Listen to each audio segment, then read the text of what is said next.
पंडित जी, जैसे वो जो प्लेन क्रैश हुआ वहाँ पर महाप्रभु जगन्नाथ महाप्रभु की तस्वीर दिखी, क्या इसका कोई संकेत ऑलरेडी था भविष्य मालिका में? देखिए 2025 में जो विनाश का परिस्थिति सारा विश्व में एक स्वतंत्र।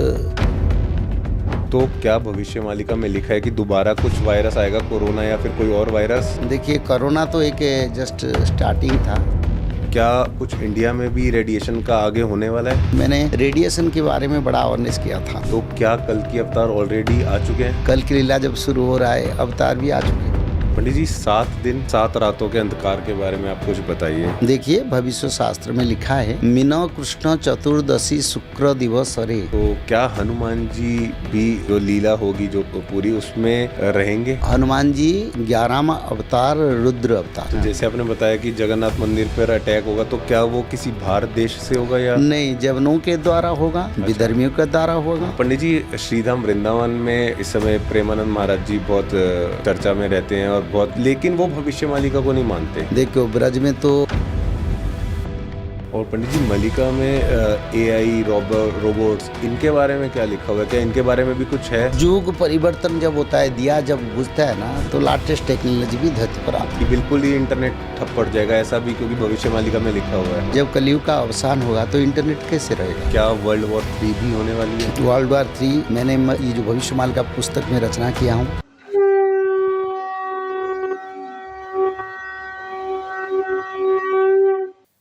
बहुत बहुत स्वागत है आपका पॉडकास्ट बाबा के एक और एपिसोड में। आज के इस एपिसोड में हम बात करने वाले हैं भविष्य मालिका के बारे में, और ये बात करने के लिए भविष्य मालिका के गहरे ज्ञाता पंडित श्री काशीनाथ मिश्रा जी हमारे साथ हैं। दोस्तों, भविष्य मालिका सिर्फ एक किताब नहीं है, भविष्य मालिका एक टाइम मशीन है जो कि हमें भारत के भविष्य के बारे में और पूरे संसार के विनाश के बारे में बताती है। क्या वर्ल्ड वॉर 3 होगी? क्या भारत बनेगा विश्व गुरु? और क्या आ चुके हैं कल की अवतार?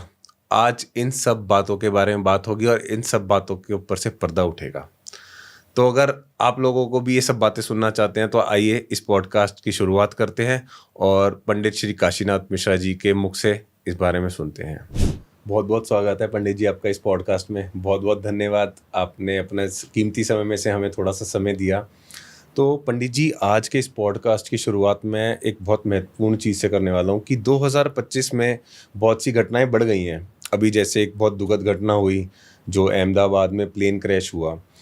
तो क्या पंडित जी, जैसे वो जो प्लेन क्रैश हुआ उसके अंदर, जब वो प्लेन क्रैश हुआ वहाँ पर महाप्रभु जगन्नाथ महाप्रभु की तस्वीर दिखी जब हॉस्टल में हुआ, तो क्या इसका कोई संकेत ऑलरेडी था भविष्य मालिका में? सबसे पहले जय जगन्नाथ, सभी को धन्यवाद आपकी जो कार्यक्रम को। देखिए 2025 में जो विनाश का परिस्थिति सारा विश्व में एक स्वतंत्र परिवर्तन की ओर जा रहा है, ये भविष्य पुराण में पहले से रचना हुआ था। हिंदी पुस्तक जो भविष्य मालिका पुराण, उसमें भी लिखा गया था 2025 से विनाश का लीला बढ़ेगा। और जो एयर एक्सीडेंट हुआ, एयर क्रैश हुआ, इसके बारे में हमने भी पुस्तक में रचना किया था 2025 में, कैसे कैसे आगे सब समय परिवर्तन होगा, उसमें ये भी था। अच्छा। तो इस समय सभी ग्रह नक्षत्रों धरती पर धर्म रक्षा और एक स्वतंत्र परिवर्तन के लिए कार्य कर रहे हैं। तो इसी कारण धरती पर पंचभूत का प्रलय के साथ साथ ट्रेन, रेल, एयर और सिविल वार जैसे विश्व युद्ध जैसे स्थिति आया है, और रोज कुछ ना कुछ होता है जी। जो ब्रेकिंग न्यूज़ की तरह हम देखते हैं। आगे ऐसे समय आएगा, हजार ब्रेकिंग केसेस निकलेगा। अच्छा, एक दिन में 100 केसेस एक्सीडेंटल, 100 क्रैशेस। अच्छा। ऐसे भी हो सकता है।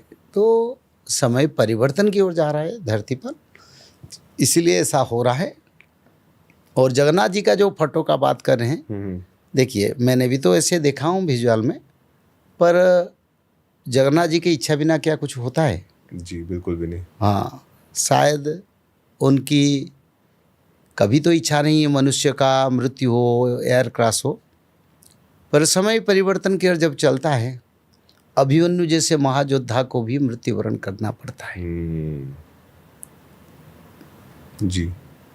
तो पंडित जी, जैसे उसमें लगभग 242 यात्री थे और सिर्फ एक यात्री बच गया, तो क्या मतलब उस पे कुछ विशेष कृपा थी महाप्रभु की, या क्या कुछ उसके बारे में भी अगर आप बता सके, क्या कोई वो भी कोई लीला थी?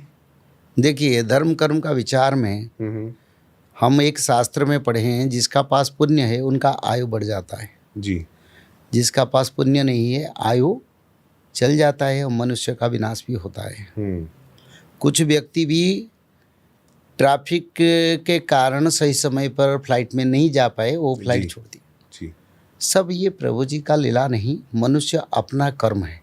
जिनका कर्म पुण्यवंत है, जिसका कर्म में नहीं है, चाहे उनका आयु कम हो गया, उन्हीं लोगों को चुन के गाड़ी में शायद उसी दिन बैठे थे।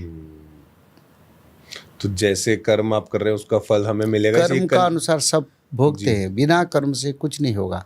कोई मनुष्य जितने भी भगवान को भजन करे, जितने भगवान के पीछे पड़े, कर्म से बिना गति नहीं है। जी। और पंडित जी, जैसे उसमें देखा गया कि जो मतलब जो भी लोग जले, बहुत बुरा उनका हाल हुआ, लेकिन एक भगवत गीता मिली जो बिल्कुल नहीं जली, तो क्या उसका भी कोई कारण था? देखो, इसका कारण ये एक्सीडेंट प्रूव करता है, धर्म का कभी विनाश नहीं होगा, भगवत तत्व का सत्ययुग का प्रकाश होगा। भगवत गीता जो पकड़ के गए थे वो शायद मृत्यु हो गए, पर भगवत गीता का कुछ नहीं हुआ जी। इसका कारण इस समय धर्म महत्वपूर्ण है और धर्म को सबको पकड़ के चलना पड़ेगा, क्योंकि धर्म का कोई विनाश नहीं हुआ, उसका प्रूव हो गया। जी, बहुत सुंदर। अच्छा पंडित जी, एक चीज़ और पूछनी थी। जैसे अभी 2020 में कोरोना आया था और अभी न्यूज़ में आजकल आ रहा है कि दोबारा से वायरस आ रहा है, तो क्या भविष्य मालिका में लिखा है कि दोबारा कुछ वायरस आएगा, कोरोना या फिर कोई और वायरस, और क्या वो पहले जैसा ही होगा या उससे भी ज़्यादा बड़ा? देखिए, कोरोना तो एक जस्ट स्टार्टिंग था। अच्छा। कोरोना से भयंकर बीमारी आगे आएगा, 64 प्रकार का बीमारी धरती पर आने वाला है। अच्छा। और इसमें कोरोना एक था, तो इसीलिए आगे कोरोना तो हमको, कोरोना से हम रक्षा पा गए, आगे आने वाला बीमारी से रक्षा नहीं मिलेगा, क्योंकि ये भी मालिका शास्त्र में लिखा है, 64 प्रकार बीमारी 64 योगिनी माता के एक एक रूप में एक एक बीमारी फैलाएंगे। अच्छा।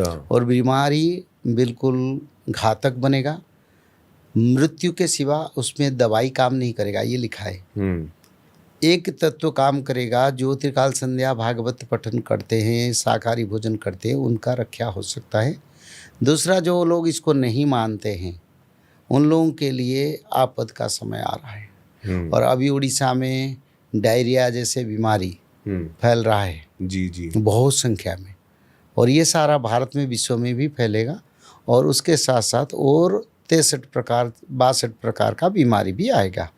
और ये समय 2025 से 2032 के बीच, 30 के बीच सब आ जाएगा। अच्छा, इन्हीं कुछ 5 साल में ही? हाँ, सब आएगा, स्टेप बाय स्टेप आएगा। एक दिन में तो 64 प्रकार नहीं आएंगे, एक महीने एक साल में नहीं आएंगे, तो ग्रेजुअली आएंगे। जी। और क्या कुछ, जैसे अभी देखा गया जब इंडिया पाकिस्तान का जो युद्ध हुआ, तो उसमें सुनने में न्यूज़ में आया कि रेडिएशन भी हुआ पाकिस्तान में, तो क्या कुछ इंडिया में भी रेडिएशन का आगे होने वाला है? देखो, जो भविष्य मालिका शास्त्र प्रथम खंड द्वितीय खंड में मैंने रेडिएशन के बारे में बड़ा अवेयरनेस किया था, वो पुस्तक को जो लोग पढ़ेंगे वो जानेंगे।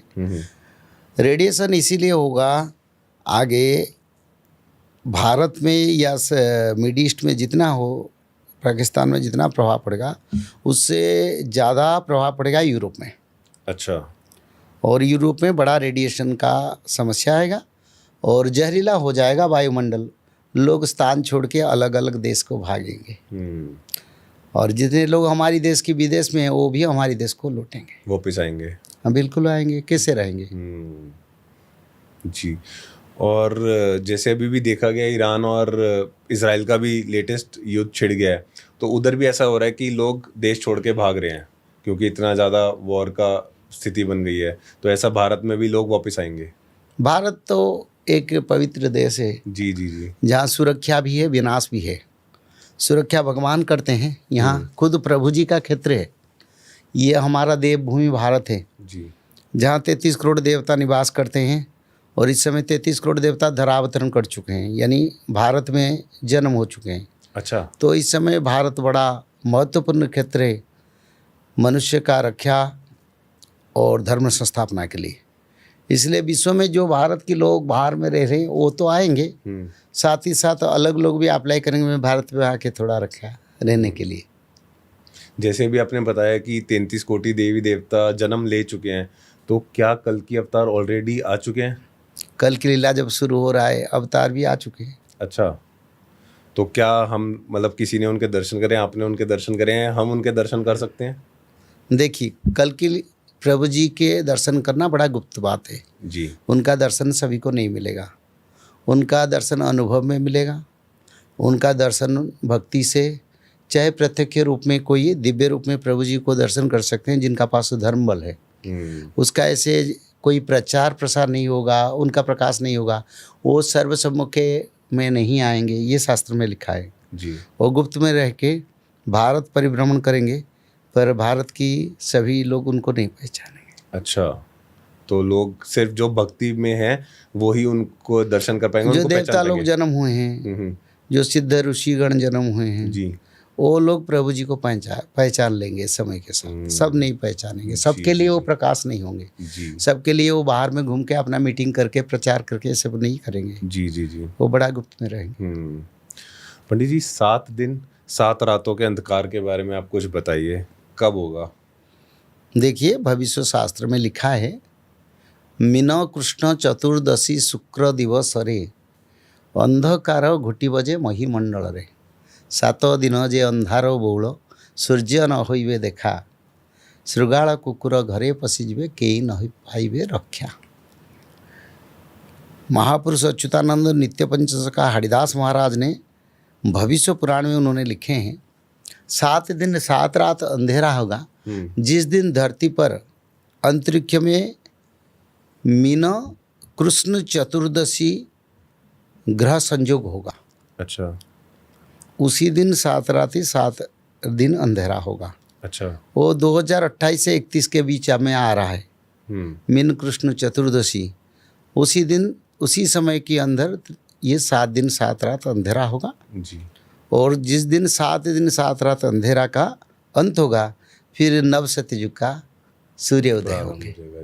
नव सत्ययुग का सूर्य, जैसे जब ब्रह्म प्रलय होता है ना, 7 दिन 7 रात जल प्रलय होता है, अंधेरा हो जाता है, फिर नया सूर्य उदय होते हैं, नया चंद्रमा उदय करते होते हैं, धरती पर एक नवयुग का निर्माण होता है जी। ऐसे ये युग निर्माण के लिए, नवयुग सत्ययुग का निर्माण के लिए 7 दिन 7 रात अंधेरा प्रभु जी की इच्छा से होगा।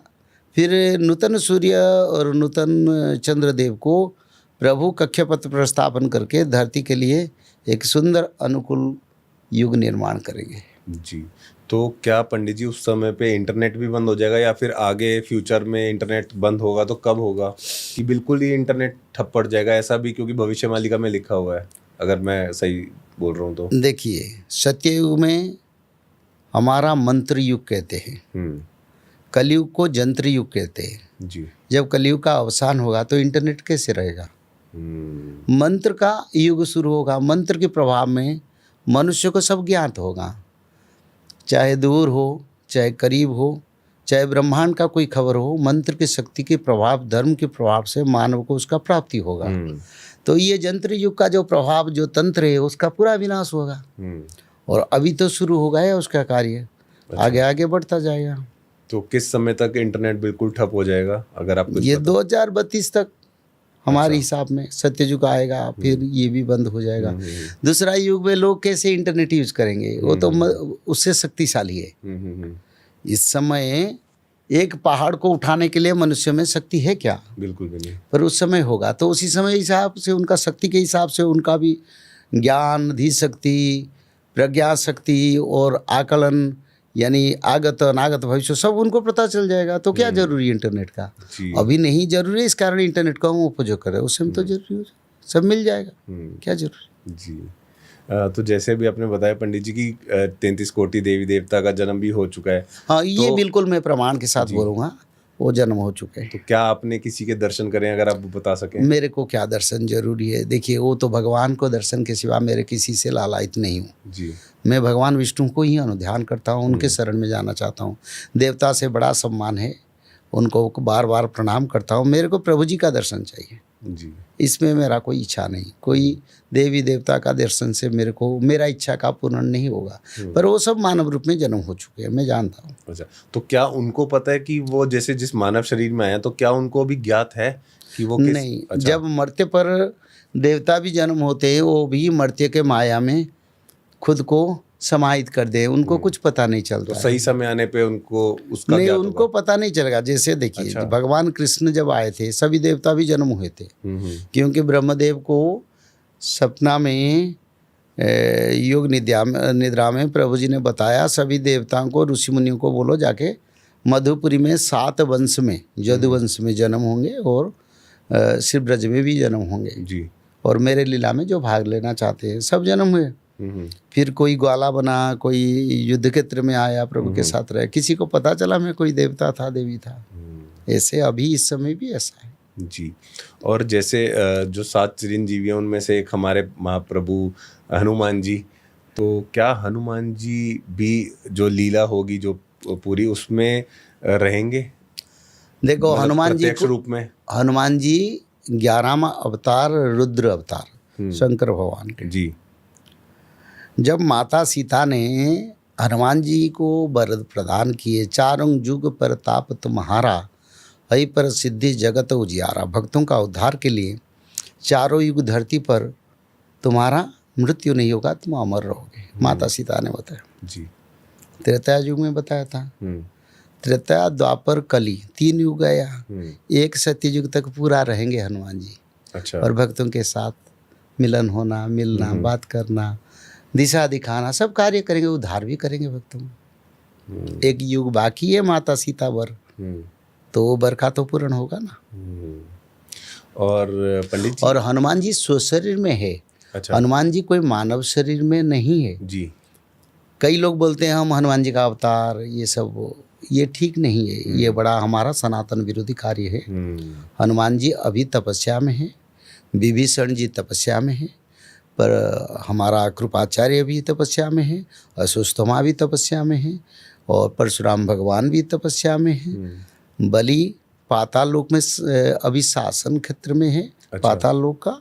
तो ऐसे 7 जो चिरंजीवी है वो सब तपस्या और अपना कर्म में है। तो इसलिए हनुमान जी कभी मानव रूप में अभी जन्म नहीं हुए हैं, वो अपना दिव्य शरीर में तपस्या में है। जब जगन्नाथ जी या कल के भगवान, ये लिखा है कल के भगवान बुलाएंगे हनुमान जी को। अच्छा, सही समय पे हाँ, बोलेंगे। बद्री धाम से गंगा तट कोलकाता तक जितने भक्त है, कोई जल में, कोई पंचभूत प्रलय, कोई विनाश प्रलय में अगर मृत्यु होता है तो उनका रक्षा करना है।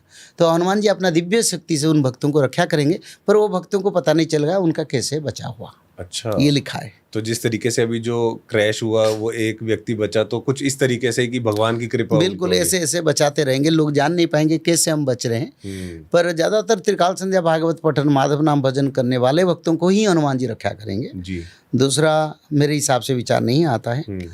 और एक दिन ऐसे समय आएगा हनुमान जी जगन्नाथ क्षेत्र को में प्रकट होंगे, और जिस दिन जगन्नाथ मंदिर के ऊपर अटैक होगा। अच्छा। तो हनुमान जी सोचेंगे, यानी वो क्रोधित हो जाएंगे, रुद्र रूप धारण करेंगे और बोलेंगे सभी का विनाश कर दूं। पर कल की भगवान बोलेंगे वो युद्ध क्षेत्र नहीं है, तुम कुछ मत करो, तुम आओ खंडगिर में आपस में मिलेंगे और जो मैं बताऊंगा जैसे करना, तुम कुछ नहीं मत करो, तुम साइलेंट रहो। तो हनुमान जी को बंद कर देंगे। अच्छा, तो जैसे आपने बताया कि जगन्नाथ मंदिर पर अटैक होगा, तो क्या वो किसी भारत देश से होगा या नहीं? जवनों के द्वारा होगा। अच्छा। विधर्मियों के द्वारा होगा, अंग्रेजियों के द्वारा होगा, ऐसे कुछ होगा, चाइना के द्वारा होगा। तो ये कितने समय में, वही कुछ 2030-32 के आसपास इसके बीच में मेरे हिसाब से सब हो जाने वाला है। अच्छा। पंडित जी, एक चीज़ और मैंने देखा, भविष्य मालिका में माता वैष्णो देवी के बारे में भी कुछ लिखा है, तो अगर आप उस पर थोड़ी सी रोशनी डाल सकें कि उसके बारे में अगर आप सबको बता सकें कि क्या लिखा है, क्या रिलेशन है माता वैष्णो देवी का भी। देखिए, जो राधा रानी है वो माता वैष्णो देवी है, वो योग माया है। अच्छा। जोग माया स्वरूपाच विष्णु माया सनातनी, राधा वसुंधरा तासंग स्वामिश्च माधव। तो इस कारण हर युग में राधा रानी आते हैं। यो योग माया शक्ति है, माता वैष्णो देवी योग माया शक्ति है। अच्छा। तो दुर्गा और माधव का धर्म संस्थापना में बड़ा रोल है। दुर्गा यानी दुर्गा देवी जो राधा रानी जो वैष्णो देवी है जी। माधव कल्की है महाविष्णु। तो ये दोनों मिलकर धर्म संस्थापना करेंगे और प्रभु जी के साथ महालक्ष्मी के रूप में वो निवास करेंगे। अच्छा। और जैसे पंडित जी आप बता रहे थे कि जब इतना विनाश होगा तो कुछ ही लोग बचेंगे जो महाप्रभु का नाम ले रहे हैं या फिर नहीं, त्रिकाल संध्या भागवत पठन माधव नाम। अच्छा। और जो लोग इसको पालन करेंगे वो सत्ययुग जाने के लिए सामर्थ्यता हासिल करेंगे, वो सत्ययुग को प्रमोशन हो जाएगी। जी। तो मेरा सवाल ये है पंडित जी, जैसे कि अगर कोई भक्त है लेकिन वो त्रिकाल संध्या नहीं कर रहा है या माधव नाम नहीं ले रहा, कोई और नाम ले रहा है कि राम नाम ले रहा है, तो क्या वो नहीं बचेगा? वो है भक्त और उसके कर्म भी अच्छे हैं। उनको देवा देवी आके बताएंगे देखो तू त्रिकाल संध्या करो अच्छा। और भागवत पढ़ो, अभी समय ठीक नहीं है, राम का क्षेत्र समय चल गया। सपना में आके बताएंगे, किसी तरह बताएंगे, सब लोगों को करना पड़ेगा जितने लोग बचेंगे। ओके। हाँ, आज जो लोग नहीं बदले हैं फिर कल उन लोगों को बदलना पड़ेगा, इस धारा को पालन करना पड़ेगा। अच्छा। और जैसे अभी आपने माता वैष्णो देवी का बताया कि राधा रानी ही हैं, तो पंडित जी श्रीधाम वृंदावन में इस समय प्रेमानंद महाराज जी बहुत चर्चा में रहते हैं और बहुत सुंदर साधु संत हैं, लेकिन वो भविष्य मालिका को नहीं मानते, तो ऐसा क्यों? देखो, ब्रज में तो बाके बिहारी का ही सबसे बड़ा है, उसके सिवा हम किसी को प्राधान्यता, हाँ सामाजिक की ओर से हम देते हैं, आध्यात्मिक की ओर से एक ही प्राण के अंदर श्री वृंदावन बाके बिहारी राधा रानी का जी पहला। दूसरा, हम हर संत को सम्मान करते हैं, हर संतों का एक एक स्वतंत्र भूमिका है सनातन को बढ़ाने के लिए और सनातन का रक्षा के लिए। जी। समय के साथ सबका प्रकाश हो जाएगा, सबको सब लोग जान पाएंगे। मैं बोलने से क्या होगा, बिना बांके बिहारी से वृंदावन का कोई स्थिति नहीं है।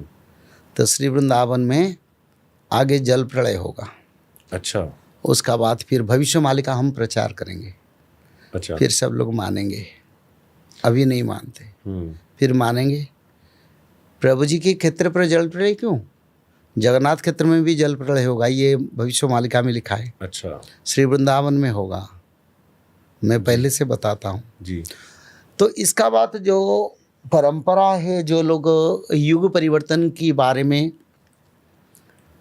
आप तक उनको अनुभव नहीं या विचार में वो नहीं लेते हैं, वो लोग भी समझ लेंगे युग परिवर्तन होगा और कल के अवतार का समय है और सभी फिर वही महास्रोत में कल्कि के स्रोत में शामिल होंगे। तो जैसे श्री प्रेमानंद महाराज जी हैं, वो कहते हैं कि सिर्फ राधा नाम लो, और मैं उस चीज़ की गारंटी लेता हूँ कि आपका इतना सा भी बाल बांका नहीं हो सकता कि सिर्फ आप राधा नाम जप करो। तो मतलब आप, मैं थोड़ा सा इसमें कंफ्यूज हो रहा हूँ, आप अगर उसमें देखो, शास्त्र में लिखा है राधा नाम सहस्रेषु नाम नास्ति मही तड़े। राधा रानी का नाम सहस्र 1000 भजन करने से धरती पर और कोई मंत्र उसका समकक्ष नहीं है, वो सबसे उद्धारकारी और पवित्र भी है जी। पर बात ये सिर्फ राधा रानी का नाम लेने से नहीं काम चलेगा। अच्छा। लोगों को शाकाहारी बनना पड़ेगा। देखिए, जैसे एक टेक्नोलॉजी होता है, उसका कोई बेस होता है जिसके ऊपर उसको इंस्टॉलमेंट किया जाता है। ऐसे ये शरीर एक तत्व है जिस तत्व में पूर्ण शाकाहारी दिव्य शरीर बनाना पड़ेगा। अच्छा। शरीर पवित्र के साथ सत्य सोच दया दान या तप सोच दया क्षमा 4 पाद धर्म को अनुसरण करके राधा रानी के नाम पकड़ने से मनुष्य को निर्वाण प्राप्ति होगा। पर माछ मच्छी मदिरा मांस पाप गलत कार्य करके माँ जी का नाम लेने से हाँ थोड़ा तो राहत मिल सकता है, पर निर्वाण प्राप्ति संभव सिर्फ अपना शरीर का पवित्रता के साथ नाम भजन से होता है, जो हम शास्त्र में पढ़े हैं। नहीं, तो मेरा पंडित जी प्रश्न ये था कि मेरे को अभी अगर मैं राधा नाम ले रहा हूँ और मैं कोई गलत कार्य नहीं कर रहा, कोई मांस मच्छी मदिरा कुछ नहीं, और सिर्फ राधा नाम जप रहा हूँ, माधव नाम नहीं जप रहा या त्रिकाल संध्या नहीं कर रहा, तो क्या मैं जाऊँगा सतयुग में? देखिए, मैं बताता हूँ। अच्युतानंद जी ने लिखे हैं सभी लोगों को ब्रह्म कर्म करना पड़ेगा। जी। ब्रह्म कर्म यानी परम ब्रह्म सच्चिदानंद भगवान विष्णु का आराधना करना पड़ेगा। अच्छा। तो जो त्रिकाल संध्या है, भगवान विष्णु के 16 नाम का जो मंत्र है, जिसमें भगवान विष्णु के 10 अवतार का शुल्क है। त्रिकाल संध्या में जो मंत्र है मैं बताता हूँ जी। जिसमें भगवान महाविष्णु के 16 नाम है, भगवान विष्णु के 10 अवतार का शुल्क है, राधा रानी जो दुर्गा देवी है और माधव जो कृष्ण है, दोनों का स्तुति भी है। अच्छा। और उसमें 108 बार माधव नाम, जो कृष्ण राधा रानी का एक साथ भजन होता है माधव नाम से। अच्छा। तो राधा रानी नाम अकेले क्यों लेंगे? माधव लेने से तो एक साथ कृष्ण राधा का नाम होता है, क्योंकि जगन्नाथ प्रभु के परंपरा माधवीय परंपरा है। उससे पहले जो कल के आए थे उनका नाम भी माधव था। अच्छा। तो इस समय जो कल के आएंगे उनका नाम है माधव। माँ यानी ब्रह्मस्वरूपा राधा रानी, धव यानी कृष्ण, ये दोनों को जो भजन करेंगे उनका बड़ा पुण्य ज़्यादा होगा। तो इसलिए तो मैं माधव का नाम प्रचार करता हूँ। माँ च ब्रह्मस्वरूपा जा मूल प्रकृतिश्वरी, यानी माँ अक्षर का अर्थ बता दिया शुल्क में, गीत गोविंदी में इसका रचना है। नारायणी इति विख्याता विष्णु माया सनातनी राधा वसुंधरा ता संग स्वामिश्च माधव। जिस दिन राधा रानी का साथ भगवान ब्रह्मदेव ने कृष्ण भगवान को विवाह करवाया तमाल वन में ब्रज कालंदी के तट पर, उसी दिन राधा रानी ने पहला नाम कृष्ण को माधव नाम से बोले थे। और राधा रानी कभी अलग नाम बोल नहीं थे, वो सिर्फ माधव नाम से ही भगवान उसके साथ बोलते थे। अच्छा। तो ये नाम तो सबके लिए महत्वपूर्ण नहीं है, पर हम इस नाम को अच्छी तरह से रिसर्च किए हूँ। अर्जुन का भगवान कृष्ण के साथ माधव नाम से ही संपर्क था, उद्धव भी माधव नाम बोलते थे। जी जी जी। द्रौपदी माता भी माधव नाम बोल रहे थे, राधा रानी माधव बोल रहे थे। ये 4-5 लोगों को इसका अधिकार था। इस युग में उद्धार के लिए नाम सर्वत्र प्रचार होगा। तो एक साथ राधा रानी और कृष्ण का नाम माधव नाम जो भजन करेंगे वो सत्ययुग को पार करेंगे। सिर्फ राधा रानी का नाम से सत्ययुग को जाने के लिए शास्त्रों में विचारधारा में मैं कुछ नहीं पढ़ा हूँ, वो नाम बड़ा महत्वपूर्ण है। मैं भी वही नाम को भजन करता हूँ। पर अच्युतानंद जी ने लिखे हैं माधव, इसके बारे में एक पंक्ति जो बलराम दास जगन्नाथ जी के बड़ा मित्र थे, सखा थे, उन्होंने लिखे हैं, अष्ट बाहुरे अष्टायुध कली से जन्म हेबे माधव। माधव नाम को जेहूँ जपई जन्म मरण ताहर नहीं। जो माधव नाम को भजन करेंगे वो जन्म मृत्यु चक्र बंधन से मुक्ति मिलेंगे। जो भगवान की परम सखा, नित्य पंच सखा, वैकुंठ के पंच सखा बलराम दास महाराज ने अपना आगत भविष्य शास्त्र में उन्होंने स्पष्ट रूप में वर्णन किए, इसलिए उसकी प्रचार करते हैं। राधा रानी नाम हम भी लेते हैं, पर माधव नाम बड़ा प्रभावी सत्ययुग को जाने के लिए। जी। तो अभी हम लोगों को माधव नाम ही जपना चाहिए। बिल्कुल, वो नाम ही, उसका सिवा और कोई चारा ही नहीं है। जी। अच्छा पंडित जी, एक चीज़ और थी, अभी जैसे पास्ट में भी ऐसा हुआ कि जो जगन्नाथ रथ यात्रा होती है उसमें मतलब मेरे को क्षमा करना अगर मैं कुछ गलत शब्द यूज़ करूं, तो उसमें बलदाऊ जी गिरे, तो क्या ऐसा फ्यूचर में होने वाला है कि सुभद्रा माँ भी गिरेंगी? देखिए, पहले जगन्नाथ जी गिरे जी, फिर पिछले साल बलभद्र भगवान जी, गिरे, जी। और इस साल माता सुभद्रा का। देखो, जब स्कंद पुराण में लिखा है जब प्रतिमा गिरता है तो राजा का विनाश होता है और प्रजा में दुख आता है, युद्ध परिस्थिति होता है, रोग महामारी आता है, धरती पर विनाश होता है। ये स्कंद पुराण में जब ब्रह्मदेव ने प्रतिष्ठा किया उससे पहले जैमिनी मुनि ने, भगवान वेद व्यास ने स्कंद पुराण रचना किया, फिर जैमिनी मुनि ने उनको उद्धार किया जी। उसमें लिखा है प्रतिमा गिरना ये धरती का एक युग परिवर्तन का संकेत है। अच्छा, तो जैसे भी आपने बताया कि जो प्रतिमा वो आगे इस रथ यात्रा में ही गिरेगी, निश्चित तो कुछ अघटन होगा, अपशकुन होगा, जो भविष्य मालिका को फॉलो करके प्रमाण करेगा, ये भी सत्य है। और आपने एक चीज़ और भी बोली कि राजा का नाश होता है, तो राजा अभी इसमें इस समय राजा कौन है, वो किसकी बात कर रहे हैं? विश्व में कितने राजा है? भारत का बात जगन्नाथ जी थोड़े भारत के लिए, जगत का नाथ।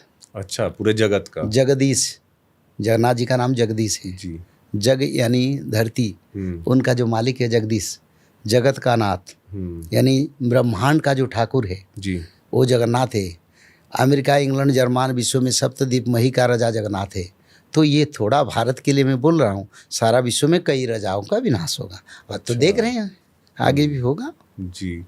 और पंडित जी, ऐसा भी कुछ मैंने सुना है कि जानवर अटैक करेंगे कलयुग में, मतलब अभी कुछ समय में सब लोगों के घरों में घुस के अटैक करेंगे, तो ऐसा भी होगा एक्चुअली में? कभी कभी ऐसे समय आएगा जिस समय जंगली जीव जंतु रिहायशी क्षेत्र पर आके अटैक करेंगे। अच्छा। अभी भी हो रहा है, फॉरेन में भी हो रहा है। तो ये समय थोड़ा आगे और ये बढ़ता जाएगा। बहुत ऐसे केसेस आएगा, रात में सोते हुए जंगली जीव जंतु आके गांव में घुस के लोगों को मारे हैं, ये करें। हाथी लोग आके, जो एलिफेंट जिसको कहते हैं, गज, जी। वो भी आके मनुष्य समाज अशेष क्षति घटाएगा। वो होगा आगे। अच्छा। और पंडित जी, मलिका में एआई, रोबोट्स, इनके बारे में क्या लिखा हुआ है? क्या इनके बारे में भी कुछ है लिखा हुआ? देखिए, आर्टिफिशियल इंटेलिजेंस, युग परिवर्तन जब होता है, दिया जब बुझता है ना, तो लेटेस्ट टेक्नोलॉजी भी धरती पर आता है। अच्छा। तो आप तो बुझने वाले हैं। तो एआई हो, जो भी हो, टेक्नोलॉजी आ रहा है, वो टेक्नोलॉजी टिक नहीं पाएंगे, क्योंकि आप वो यंत्र का युग के बदले मंत्र युग का शुरू होगा और सारे यंत्र युग का समाप्त होगा। सारे यंत्र अचल हो जाएगा, इनवैलिड हो जाएगा। अच्छा। विश्व में जितने इंटरनेट है, जितने टेक्नोलॉजी है, जितने यंत्र शक्ति है, उसका ये क्या होगा, स्टॉप हो जाएगा उस आगे समय के साथ। एक दिन में नहीं होगा, एक दिन में धरती पर वो नहीं बना था, एक दिन में भी नहीं होगा, उसके लिए 10-12 साल है समय। अच्छा, अभी हैं 10-12 साल। हाँ बिल्कुल, चलते चलते होगा, एक दिन में नहीं होगा। जी, एक चीज़ मैं आपसे डायरेक्ट पूछना चाहता हूँ, क्या वर्ल्ड वॉर 3 भी होने वाली है? वर्ल्ड वॉर 3 मैंने ये जो भविष्यमाल का पुस्तक में रचना किया हूँ, वर्ल्ड वॉर 3 2025 में जिस दिन पाकिस्तान के साथ लड़ाई होगा, वो भी मैंने जिक्र किया था, 7 तारीख को होगा। अच्छा। ये पुस्तक मैंने लिखा है। आपने ऑलरेडी लिखा हुआ है? ऑलरेडी लिखा था। तो वही 7 तारीख को वार शुरू हुआ। विश्व युद्ध का आधा सिला पड़ चुका है, फिर यूटर्न होगा वार भारत पाकिस्तान के साथ। अभी प्रभु जी क्या कर रहे हैं, बड़ा बहुत अच्छा बात है, मैं बता दूं। देखिए, आगे पाकिस्तान के साथ ईरान, तुर्की, चाइना, अमेरिका सब मिलके भारत के साथ लड़ेंगे। अच्छा। तो इसलिए प्रभु 13 मुस्लिम कंट्री में अभी वार फैले हैं और सभी का शक्ति को नष्ट कर रहे हैं, ताकि पूर्ण शक्ति से आके ना लड़ें, शक्ति आधा आधा कम कर देते हैं प्रभु। अच्छा। इसलिए इक्वेशन बनाते हैं, उनका शक्ति को समाप्त करते हैं, फिर वो मिलेंगे और आके लड़ेंगे। उस समय पूर्ण शक्ति नहीं रहेगा, क्योंकि युद्ध जो चल रहा है ना, उनका शक्ति तो अभी हानि हो रहा है, तो आधा शक्ति का साथ सब आएंगे।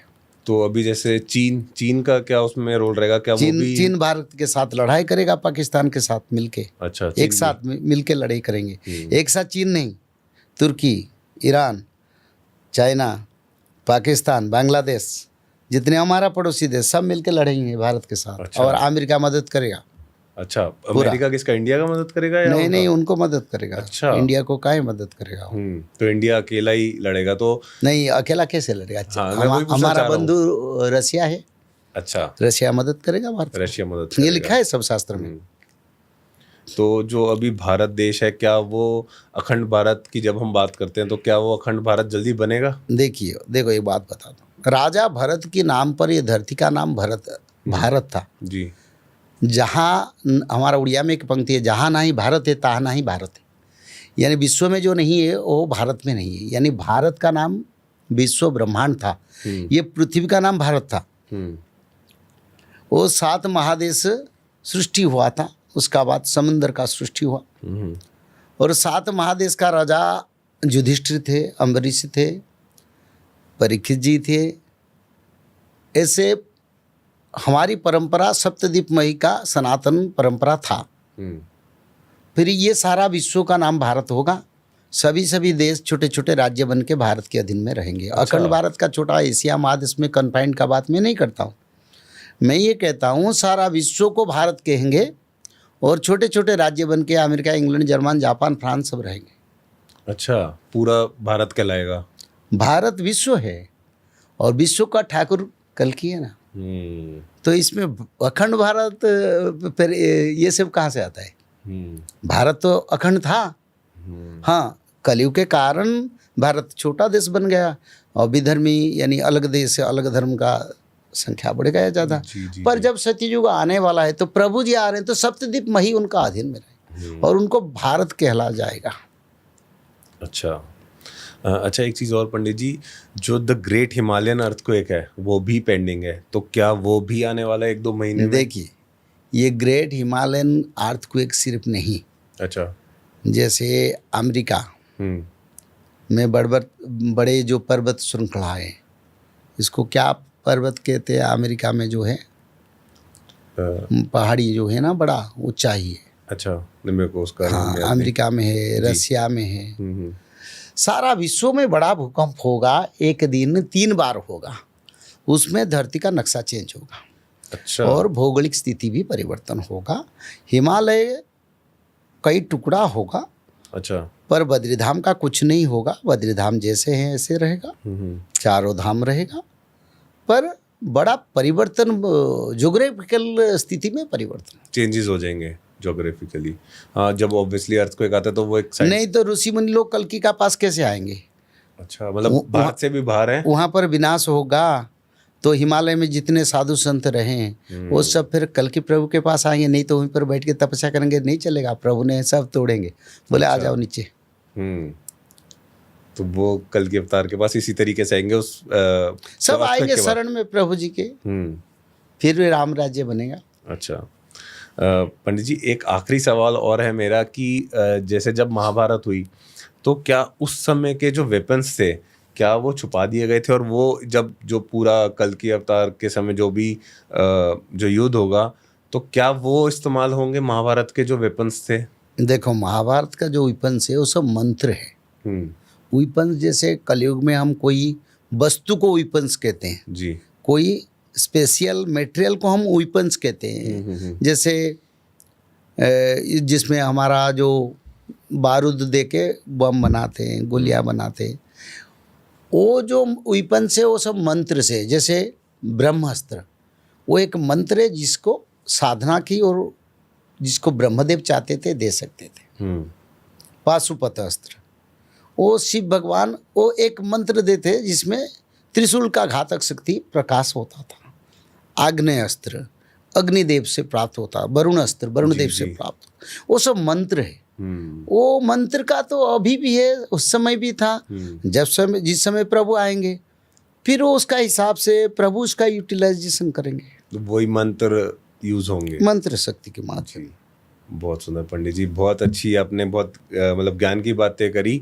और आई होप कि लोगों को जो मतलब अभी जो लोग नाम जप नहीं कर रहे या जो कुछ गलत कार्य में है, नहीं, त्रिकाल संध्या, भागवत पठन, माधव नाम, शाकाहारी भोजन जो मानव चाहते हैं सत्ययुग को जाने के लिए, उन लोगों को उसको आचरण से ग्रहण करना पड़ेगा, पालन करना पड़ेगा।